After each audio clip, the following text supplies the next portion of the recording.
I have created more than 100 blog posts, so many YouTube videos and a complete Termux based 0 to master course, and you guys are still texting me personally that your Termux is not working.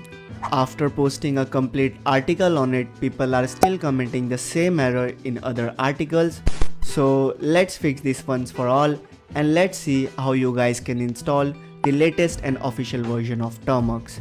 So hey, what's up guys, it's Saad Maqsood here, and let's start this video by deleting the Play Store version of Termux from our phone. Just go to the Play Store and delete the Play Store version. If you have given any bad reviews, just remove it please, cause it's not dev's fault that the Play Store version is not working. Now just open Chrome and search for F-Droid Termux.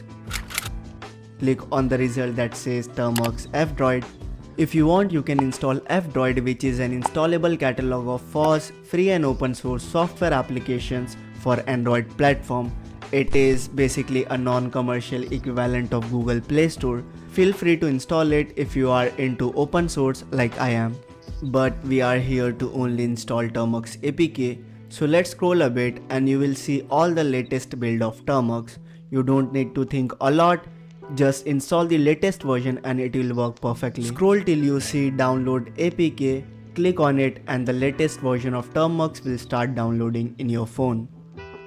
Now after the installation is done, just go to your downloads and install the APK and open it. Let's give Termux the basic storage permissions by typing termux-setup-storage. After you execute the command, you will see a pop-up. Just allow it and you will be able to access your phone storage permissions in your Termux. Lastly, let's verify if our Termux can connect to the official repositories of Termux, and for that we will use the most common Termux command ever, that is pkg update. After this command executes successfully without errors, then congrats, you have taken the first step to become a pro Termux user.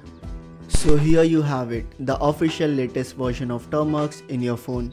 Now while executing any tool or script, if you get any errors, that means there is something wrong with the tool or script and not with the Termux version. Lastly, if you are new to Termux or just wanna learn Termux to its maximum potential, then you should definitely check out my 15-day Termux beginner ethical hacking course. This course will teach you everything from basic commands of Termux, bash programming to using all the advanced tools. For more information about the course, you can check out the video that is getting suggested on the right side of your screen, or if you want to learn more about Termux, then you can check out the playlist on the left side of your screen. Drop a like if you like the video, subscribe if you want to get updates about Termux every week. Thanks for watching, stay inspired, stay creative, and as always, stay ethical.